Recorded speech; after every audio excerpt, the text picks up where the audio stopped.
How do you have meaning in your life as a woman who chooses not to have kids in a society that tells us that is where we need to derive our meaning and purpose from?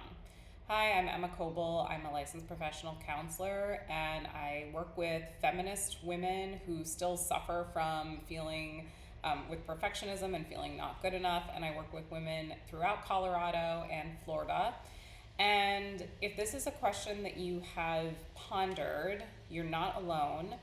First of all, I just want to say that the choice not to have kids as a woman, or the inability to have kids, often comes with a lot of questioning and shaming from society. So, who's going to take care of you when you're older? Or aren't you worried that someday you're going to regret it? Isn't it kind of selfish to decide not to have kids? These are the kinds of questions that my child free clients get. And I want to be clear that the choice to not have kids, or the inability to have kids, whatever reason for not having kids, this is not a deficit or a gap that you need to fill or anything like that.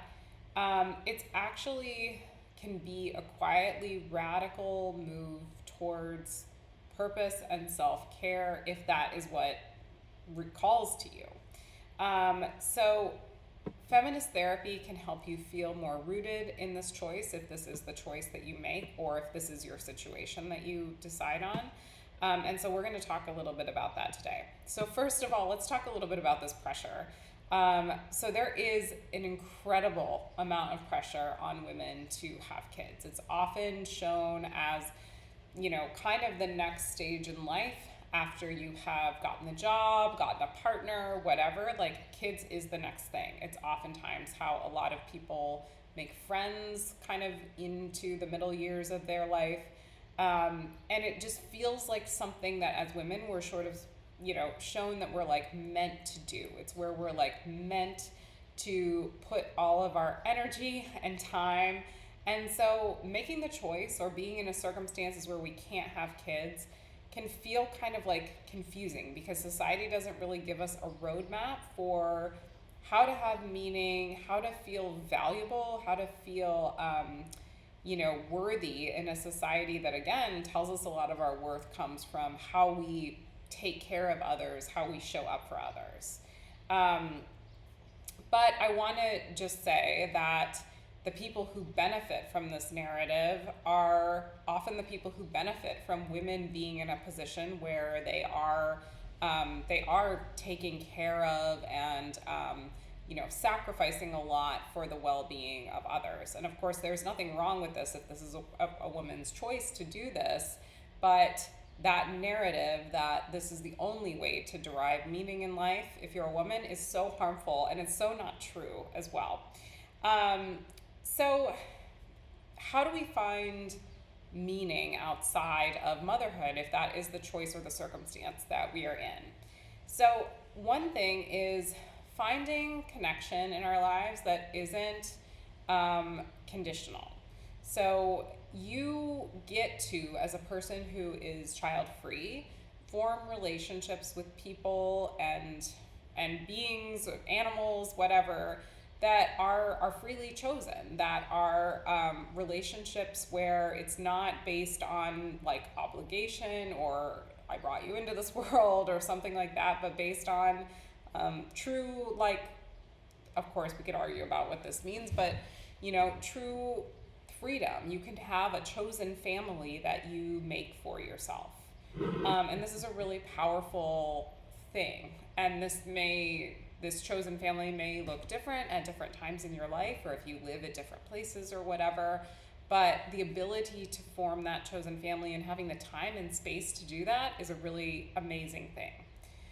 Another thing that brings a lot of child-free people a sense of purpose, and that it can be harder to do if you have kids, is having the space to have creative and professional purpose. And of course, this is not something only child-free people can have, but there is space and time, oftentimes more so when a person is child-free, to pursue those creative pursuits or professional pursuits that really feel exciting, or light you up.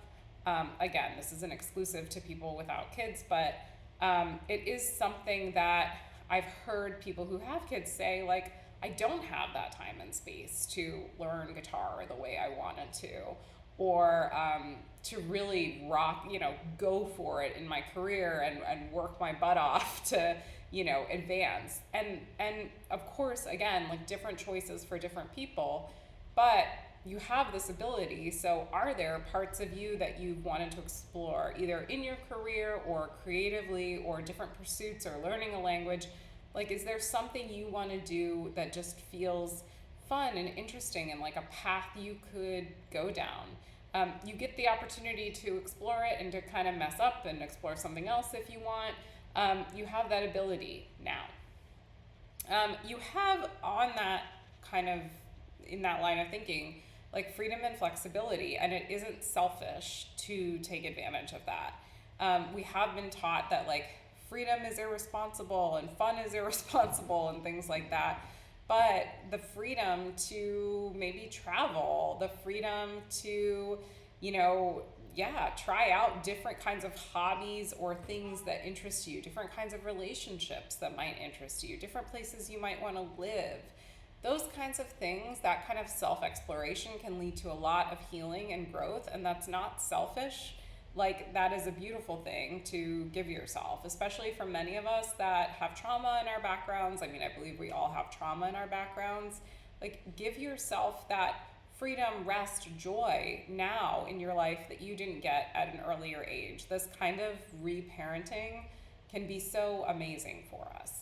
And along with that, like, you might choose to do things that really allow you to give back and allow you to, help others. And that's an amazing thing too. It's not something I'm saying, like, you have to do this because you're not having kids, because you are enough just as you are, but that's an option for you as well.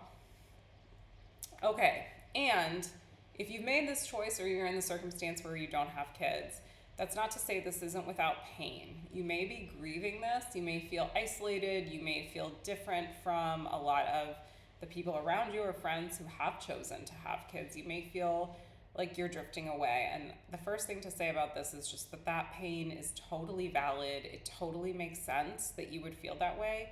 You're a human being, and we all want to feel part of the group. We all want to feel connected.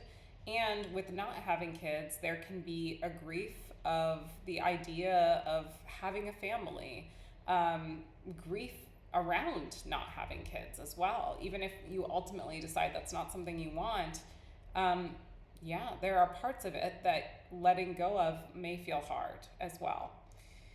So again, you may also be dealing with other people's judgment, with guilt, with isolation, with feeling different. Remember that you don't owe anyone an explanation for what you're doing, and be tender with yourself around this. This is real. What you're struggling with is real. It can be really helpful to have a place to untangle this guilt and push back on the shame, which is why I would say check out some kind of feminist therapy if that is available to you. As well as talking about it with other people who may understand it, like friends of yours, or if there are groups you can join where other people might think or feel similar things to you. Remember, you don't need to justify your life, and if you're wondering if there's something wrong with you, that voice is coming from years of social conditioning, and we all have that voice of internalized shame. That voice is something we've learned. It's not the truth. So your meaning is yours to define. Your life is yours to define. So I encourage you to practice self-kindness. Remember the difficult narratives and stories we are all up against, whether we have kids or we don't, and be gentle with yourself. And if you need help unpacking this, reach out for a free consultation. Okay, thanks.